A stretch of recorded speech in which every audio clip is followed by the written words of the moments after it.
नमस्कार श्रोते हो, तुम्ही ऐकत आहात स्पर्श तुझ्या प्रीतीचा भाग 52.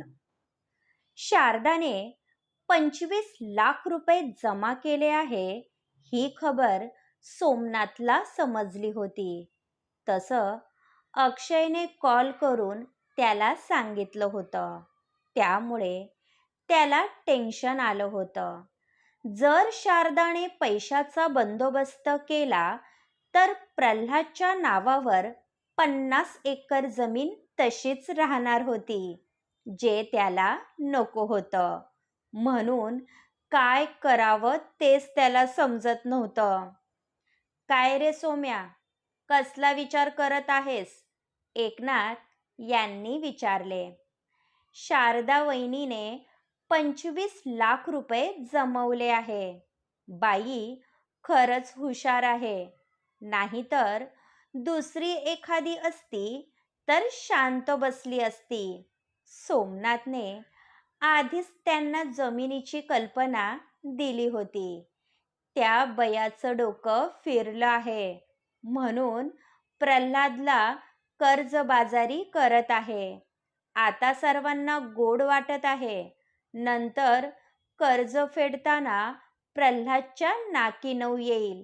त्याचं काय? आज फक्त 7.5 एकर जमीनसाठी तो जीवाचं रान करत आहे.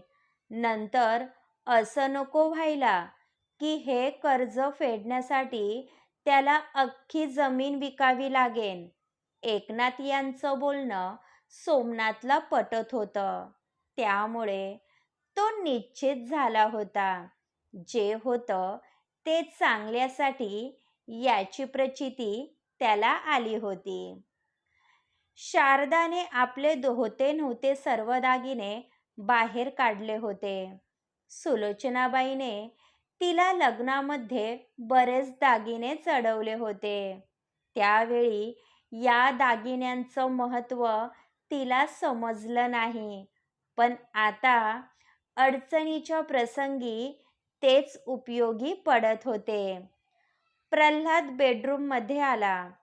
पलंगावर ठेवलेले दागिने पाहून त्याने एक नजर शारदावर टाकली. हे दागिने ती काय करणार आहे हे प्रल्हाद समजून गेला होता. आई दागिने देऊ शकतात, मग मी का नाही?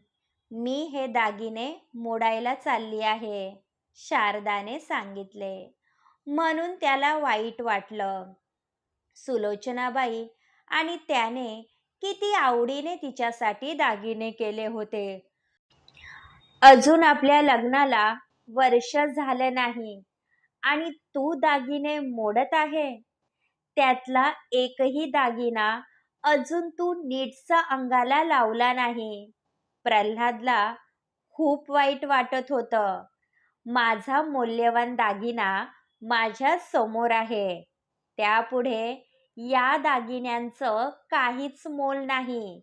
हे लग्नात घातलेलं मंगळसूत्र माझ्याजवळ आहे ना, तेच माझ्यासाठी पुरेसं आहे. तुम्ही जास्त विचार करू नका. आणखी आपलं संपूर्ण आयुष्य पडलं आहे. असे कितीतरी दागिने आपण केव्हाही करू शकतो. शारदाचा समजूतदारपणा त्याला आणखी तिच्या जवळ खेचत होता. माहित नाही आदल्या जन्मी त्याने असं काय पुण्य केलं होतं जे शारदासारखी जीवनसंगिनी त्याला लाभली होती. दोघेही हॉलमध्ये आले. गणपत मामा दोघांची वाटच पाहत होते. काय मामा, कधी आलास? प्रल्हादने विचारलं. तुझीच वाट पाहत होतो. हे माझं घर आणि जमिनीची कागदपत्र आहे. तुमच्या जवळ असू दे, उपयोगी पडतील.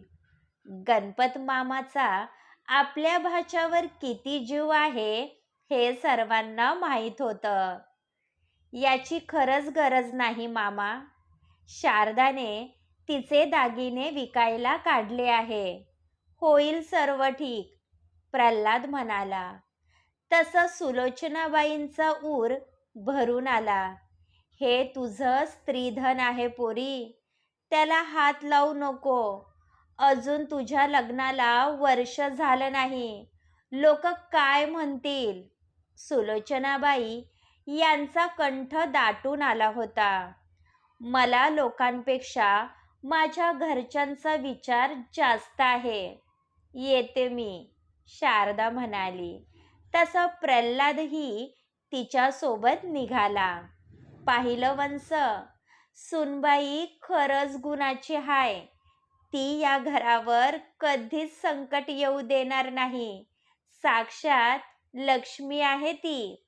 छाया मामीला तिचं भारी कौतुक वाटत होतं. गावातील शेतकरी यांनी ग्रामपंचायत येथील चावडीवर तातडीने मीटिंग बोलावली होती. विषय प्रल्हादचा असल्यामुळे त्याला बोलवण्यात आले नव्हते. गावकऱ्यांनी अक्षयचं वागणं स्वतःच्या डोळ्यांनी पाहिलं होतं. त्यामुळे सर्वांना प्रल्हादची काळजी वाटून राहिली होती. प्रल्हाद हा उमदा शेतकरी आहे. त्याचं कष्ट आपण आपल्या डोळ्यांनी पाहिलं आहे. इतक्या लहान वयात त्याचं आपल्या जमिनीविषयी असलेलं प्रेम वाखण्याजोगं आहे. तो नेहमी लोकांच्या अडीअडचणींना धावून जातो. पण आज त्याच्यावर नको ते संकट ओढवलं आहे. त्यासाठी आपल्याला काहीतरी करायला हवं. आपण त्याला असंच एकटं पडू देणार नाही. गावातील पोलीस पाटील मोहोळ म्हणाले. आमच्या मनात हा विचार आला होता. यावेळी अवकाळी पावसाने बऱ्याच शेतकऱ्यांच्या पिकांचं नुकसान केलं होतं. नाहीतर आपण सर्वांनी मदतीचा हात पुढे केला असता. शिर्के यांनी आपलं मत मांडलं. प्रल्हादला जी रक्कम हवी आहे ती आपल्या अवाक्याबाहेरची आहे आणि प्रल्हाद इतका मानी आहे की तो स्वतःहून कधीच कोणाजवळ मदत मागणार नाही. मला वाटतं आपण शेती संघटनेपुढे हा विषय मांडायला हवा. प्रल्हादने तब्बल 3 वेळा आदर्श शेतकरीचा मान पटकावला आहे. त्याच्या मदतीसाठी कोणीच नाही म्हणणार नाही. मोहोळ यांनी आपलं मत मांडलं.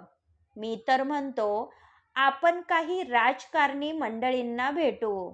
पाहू त्यांच्याजवळ काही मदत भेटते का ते. यावेळी बरेच नामी उमेदवार निवडून आले आहे, जे तत्परतेने लोकांची मदत करायला पुढे येतात. गायकवाड यांचं म्हणणं बरोबर होतं. ठरलं तर मग आपण आपल्या परीने जे काही करता येईल ते करायचं. पण प्रल्हादला हार मानून द्यायची नाही. आपण जर एकजूट राहिलो तरच काहीतरी मार्ग निघेल. विसरू नका, आज जी वेळ प्रल्हादवर आली आहे, भविष्यात ती आपल्यावर सुद्धा येऊ शकते. म्हणून आपण एकमेकांचा हात सोडायचा नाही, मोहोळ म्हणाले. त्यांच्या बोलण्याला सर्वांनी संमती दिली. एका प्रल्हादसाठी अख्खा गाव हळहळत होता. त्याच्या भल्याचा विचार करत होता. पण अक्षय त्याचा पाठचा भाऊ असून आपल्या भावाच्या जीवावर उठला होता. पण आज तो जे काही करत होता त्याची परतफेड त्याला करावी लागणार होती. पण तेव्हा खूप उशीर झालेला असणार होता. शारदाने सोनाराजवळ जाऊन दागिने मोडले होते. त्या दागिन्यांचे तिच्या हातात 10 लाख रुपये आले होते. ज्या सोनाराजवळ त्यांनी दागिने खरेदी केले होते त्यांच्याजवळ ते मोडले होते. म्हणून थोडा चांगला भाव मिळाला होता. यावेळी ती प्रल्हादला सोबत घेऊन आली नव्हती. आधीच दिवस कमी राहिले होते. तिला आणखी बरेच पैसे जमा करायचे होते. आता तर तिच्याजवळ दुसरा कोणताही मार्ग नव्हता, कारण जे काही होतं त्यातून पैसे गोळा करण्यात आले होते. ती दुकानातून डायरेक्ट कोर्टात गेली होती आणि आपली कामं करायला घेतली. पण डोक्यात सतत पैशाचे विचार असल्यामुळे तिचं कामात अजिबात लक्ष लागत नव्हतं. त्यात तिची तहान भूक हरपली होती. ही गोष्ट मुग्धाच्या नजरेतून सुटली नव्हती. पण यावेळी शारदाची समजूत कशी काढावी हेच तिला समजत नव्हतं. 5 वाजत आले होते म्हणून शारदा घरी जाण्याची तयारी करू लागली. तिने टेबलवर असलेल्या फाईल व्यवस्थित कबर्डमध्ये ठेवल्या व आपला कोट काढून फोल्ड केला. तशी मुग्धा आत आली. काही दिवस तू सुट्टी का घेत नाहीस? हवं तर तुझी कामं मी करत जाईल. मुग्धाला मनापासून तिची काळजी वाटत होती. त्याची काही गरज नाही. घरी राहिले तर मनात नको ते विचार येतात. त्यात प्रल्हादचा उतरलेला चेहरा पाहवत नाही. इथे कामामध्ये दिवस कसा जातो ते समजत नाही. शारदाच्या चेहऱ्यावर दुःख स्पष्ट दिसत होतं. पण यावेळी तिचे सांत्वन करण्यासाठी तिच्याजवळ शब्द नव्हते. प्रल्हादला घरी यायला उशीर झाला होता. शेतात ऊस तोडीचं काम सुरू असल्यामुळे त्याचा संपूर्ण दिवस शेतात जात होता. बाकी सर्वांची जेवणं उरकली होती. फक्त शारदा त्याच्यासाठी जेवण करायची थांबली होती. तिने दोघांसाठी ताटं वाढली. तसा प्रल्हाद हातपाय धुवून जेवायला बसला. कसा गेला दिवस? प्रल्हादने तिचा उतरलेला चेहरा पाहून विचारलं. दागिन्यांचे 10 लाख मिळाले आहे, शारदाने सांगितलं. ही तर चांगली गोष्ट आहे. या आठवड्यात मी साखर कारखान्यांमध्ये ऊस घेऊन जाणार आहे. त्यातून पैसे मिळतील आणि या महिन्याचं डेअरीचं उत्पन्न मिळेल, प्रल्हाद म्हणाला. पण त्याच्या बोलण्यावर तिचं अजिबात लक्ष नव्हतं. ती ताटात घास तसाच घोळवत होती. तसा प्रल्हाद तिच्या अगदी समोर बसला व तिचं ताट बाजूला सारलं. अहो, काय झालं? शारदा भानावर आली. त्याने स्वतःचं ताट दोघांच्या मध्ये ठेवलं व एक घास तोडून तिच्या समोर धरला. मी खाल्लं असतं. तुम्ही निवांत जेवण करा. शारदाला संकोच वाटत होता. आजकाल तुझं खाण्यावर अजिबात लक्ष नाही, म्हणून आजपासून मी माझ्या हाताने तुला भरवणार आहे, प्रल्हाद म्हणाला. यावेळी तिच्या चेहऱ्यावर हसू पसरलं होतं, जे पाहून त्याला समाधान वाटलं होतं. तो आपल्या हाताने प्रत्येक घास अगदी प्रेमाने तिला भरवत होता. जेवणापेक्षा त्याचं प्रेम पाहून ती तृप्त झाली होती. आज दोघांच्या आयुष्यात बरीच संकट होती, तरीही दोघांना एकमेकांची साथ होती. हेच दोघांसाठी खूप होतं. रात्री शारदा एका कुशीवरून दुसऱ्या कुशीवर वळत होती. झोप तिच्या डोळ्यांपासून कोसो दूर होती. सध्या पैसे मिळवण्याचा दुसरा कोणताही मार्ग तिला दिसत नव्हता. त्यामुळे तिला टेन्शन आलं होतं. ती बिछाण्यावरून उठून बसली. तशी तिची नजर शेजारी झोपलेल्या प्रल्हादवर गेली. दिवसभर शेतीची कामं करून तो दमत होता. त्यामुळे त्याला बेडवर पडल्यावर लगेच झोप लागत होती. यावेळी त्याच्या चेहऱ्यावर निरागस भाव होते. ज्या व्यक्तीने कधीच कोणाचं वाईट केलं नव्हतं, त्याच्यावर अशी बिकट परिस्थिती ओढवली होती. हा विचार करून तिला वाईट वाटत होतं. ती तशीच उठली व गॅलरीत जाऊन उभी राहिली. पैशाचा बंदोबस्त झाला नाही तर अक्षय जमीन विकायला कमी नाही करणार. त्यामुळे प्रल्हाद कायमचा तुटून जाईल, ज्यातून त्याचे सावरणे कठीण होऊन बसेल. हेच विचार सारखे तिच्या मनात येत होते. तिला काहीही करून प्रल्हादला हरू द्यायचं नव्हतं.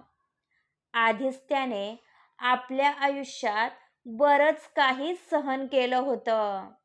त्यात आणखी त्याच्या वाट्याला दुःख नको असंच तिला वाटत होतं. ती बराच वेळ गॅलरीत उभी होती. तशी मंदिरामध्ये काकड आरतीला सुरुवात झाली. तिने घड्याळात पाहिलं तर 5 वाजून गेले होते. याचा अर्थ रात्रभर ती हाच विचार करत होती. प्रल्हादची उठण्याची वेळ झाली होती, म्हणून ती बेडच्या दिशेने गेली.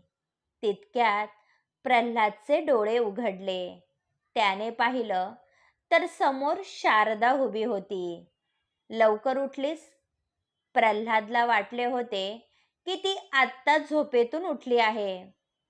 मला झोप येत नव्हती म्हणून उठले, शारदा सारवासारव करत म्हणाली.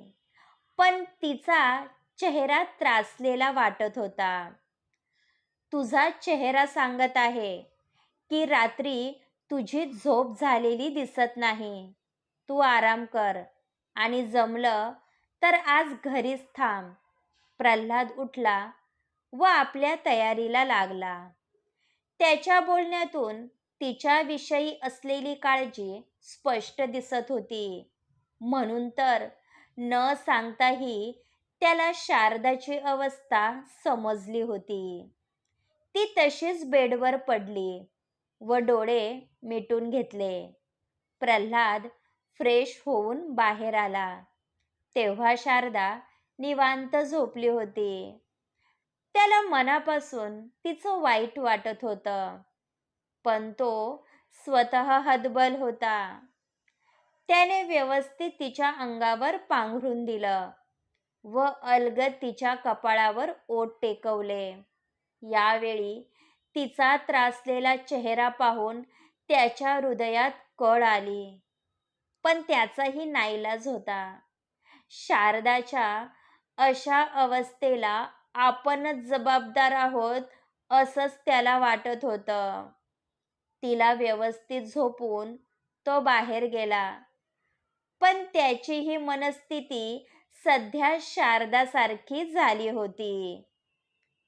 क्रमश पुढील भाग ऐकण्यासाठी आमच्या चॅनलला सबस्क्राईब करा.